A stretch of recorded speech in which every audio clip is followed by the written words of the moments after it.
Yo, what's going on, boys? How you guys doing today? Welcome back to another Steam 2 video.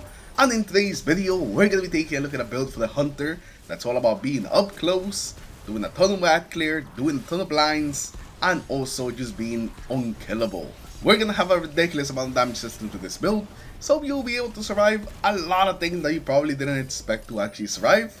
So if that sounds like something that you're interested in, then this is going to be like the perfect build for you. And the main two things that I need to make this build work are going to be the Gifted Conviction, the exotic chest piece, and also the Ergo Sum sword with Arc Conductor. So hopefully you guys have both of those things. I don't think either of them are too hard to get, but the RNG with the Ergo Sum swords can be a little hit or miss. The frame doesn't really matter, as long as you have the Arc Conductor perk, it should be pretty good. So let's not waste any time, let's get into it, and let's get started by looking at our exotics. So first of all, our exotic chest piece, this is gonna be one of the main things that's gonna give us all that crazy damage resistance. Whenever we activate our Ascension or Tempest Strike, it throws around bouncing explosives at nearby targets that jolt enemies. And whenever you jolt some enemies with those explosives, or with any source of jolting, we're gonna gain some damage resistance. And since we're gonna be spamming this ability quite a lot, we're basically always gonna be walking around with damage resistance. Maybe not maxed out at all times, but usually around 2 or 3 stacks of damage resistance. But there's definitely a lot of times when we do get to 4, and that's when we have like the max damage resistance. And for our weapon, we have the Ergo Sum with the Arc Conductor perk. This is one of the perks that I love. It gives you ad clear, and it also gives you a little bit extra damage resistance on top of it.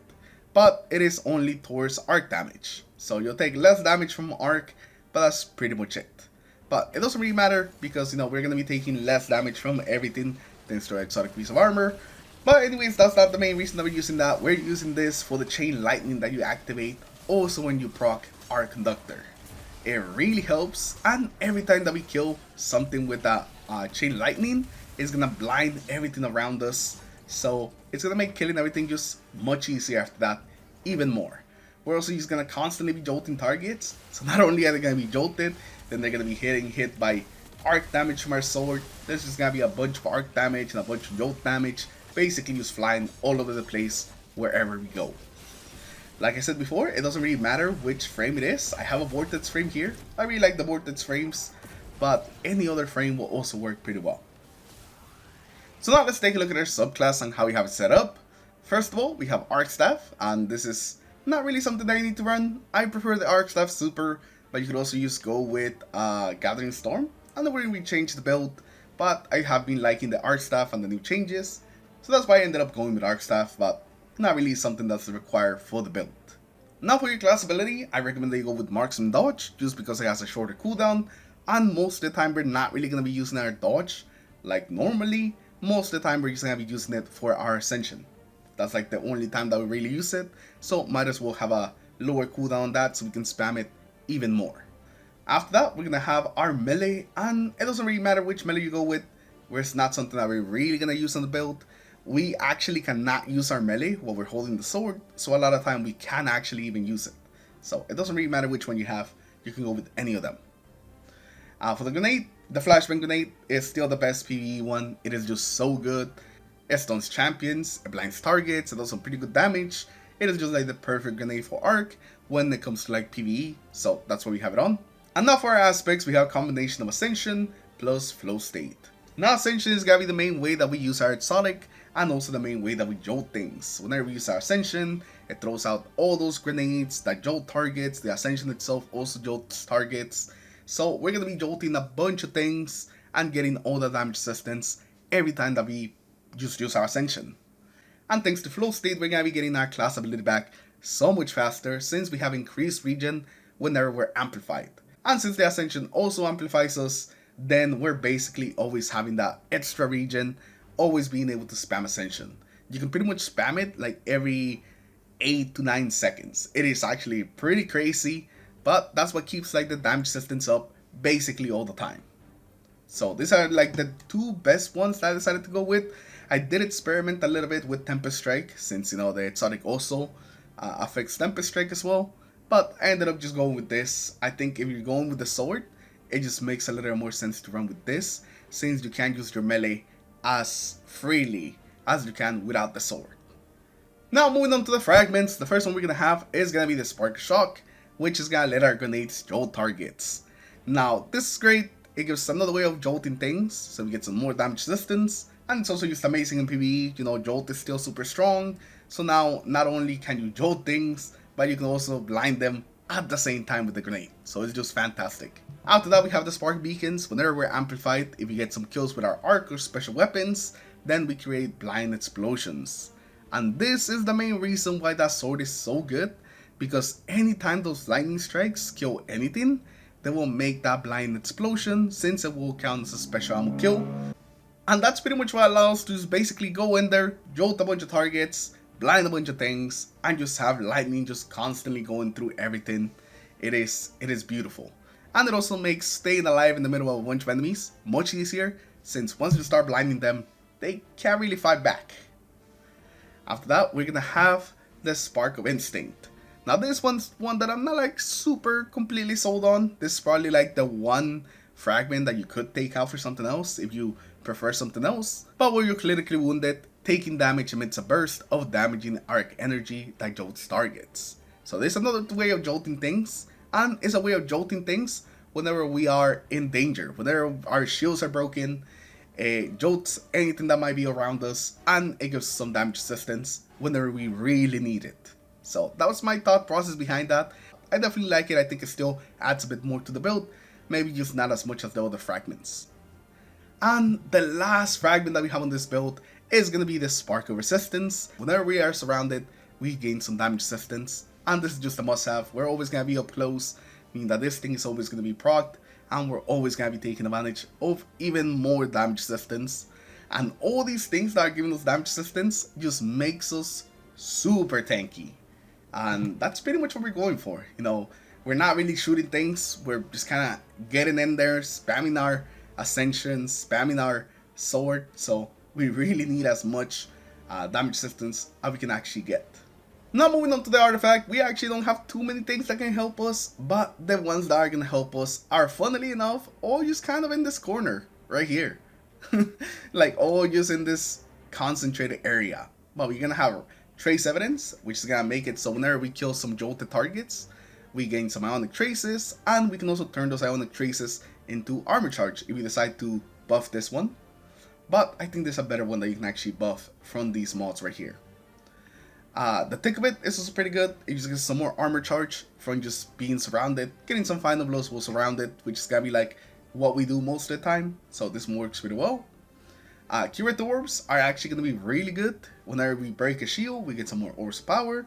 And whenever we pick up an Orb of Power, an Elemental Pickup, or a Tangle, it gives us a small amount of health. And this is actually the one that works the best. So if we have like the tonic to buff Curative Orbs, this is the one that you want to do. It's just gonna add more to the survivability and just give you a bit of extra health, especially since we're gonna be making so many elemental pickups thanks to Trace Evidence. And lastly, of course, we're gonna have Arc Compounding, which is gonna let us do some more arc damage to things that are blinded. Since our weapon is gonna be blinding quite a lot of ads, it just means that we can kill or get some follow-up kills on whatever is blinded a little bit easier, since they're gonna be taking more damage. And yeah, these are pretty much like the best ones. Total Carnage and Debilitating Wave also kind of work. They're both pretty good. And that's pretty much it. Everything else like either affects a different element or it's not really useful to us. And now let's move on to the mods that we're in on this build. First of all, for the helmet, we have two special ammo finders as well as a harmonic siphon, so we can make some orbs with our weapon or with our sword. And also so we can just be topped off on ammo. Since we're mostly just going to be using the sword, we're actually going to run through ammo very quickly. So we definitely want to have as much ammo as we can. We also are going to have something else that's also going to help us with having a lot of ammo. But the downside of us playing on Arc and not on, I almost called it Transcendent, not on Prismatic, is that we can activate the Catalyst to give us some free ammo. Which is unfortunate, but we are going to have a couple of other things that are also going to help us get that ammo. Now for the gauntlets, we have a bunch of grenade mods right here. We have Fastball, Bolstering Detonation, and also Firepower. So we can make some orbs with our grenade, as well as get some ability energy back with our grenade. Like I said, the grenade is like the main thing that we're going to use. So we have all these mods just to help it out and get some more orbs. Now for the chest piece, this is gonna be pretty simple. We basically have melee resistance, harmonic resistance, and also void resistance. The melee damage resistance mod is a little misleading. You would think that it only applies to melee damage, but it actually applies to any close range damage, even if it's not melee. So because of that, and since we're gonna be close to so many enemies, it's pretty much always gonna be working somewhat to keep us alive, so we can take less damage. For the boots, nothing really special here. Orbital Restoration, Absolution, Recuperation, just like the most standard boots ever to be put on a belt. And for the class item, we're gonna have Bomber, as well as Special Ammo Finisher. And lastly for the class item, we're gonna have Bomber, Special Finisher, and Proximity Ward. Proximity Ward will give us an overshield whenever we go for a finisher, basically just making finishers safer and easier.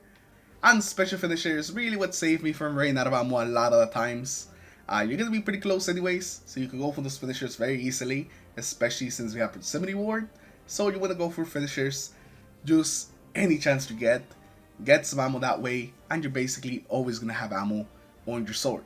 Since we're making so many orbs, we're always gonna have some armor charge, so you'll always be able to use it on the Special Finisher, so you can get some more of that ammo. And Bomber is not something that we're gonna proc all the time, just because a lot of these things don't proc with the Ascension, unfortunately. I wish a lot of these mods actually did work with Ascension, especially Powerful Attraction, but they just don't. Like the only one that works is like Utility Kickstart, but we're already getting our class ability back so fast, and we don't really want to use our armor charge for that. Instead we want it for the Special Finisher, that I just ended up slapping Bomber on it, even if it actually doesn't really do much. But yeah, with that, it's actually gonna be the end of the build. Now you guys pretty much have everything that you need. The other weapons that you have with your sword don't really matter. I had a grenade launcher and an SMG that I sometimes use, but most of the time I really was just maining the sword.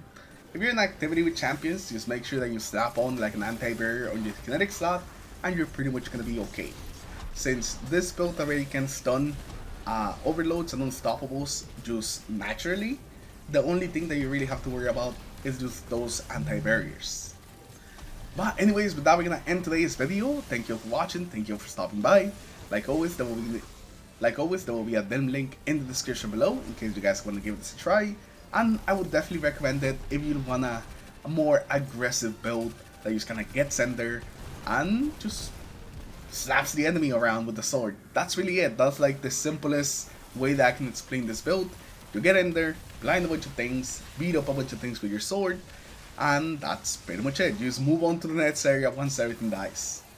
So hopefully you guys give it a try, hopefully you guys like it. If you guys do end up using it, make sure you guys come back here and just tell me what you thought about it. Do you liked it? Do you not liked it? Do you ended up changing something? I want to hear all of that in the comments below. But anyways, thank you all for stopping by, thank you for watching, and I'll see you guys all in the next one. Take care everyone, have a good rest of your day, peace.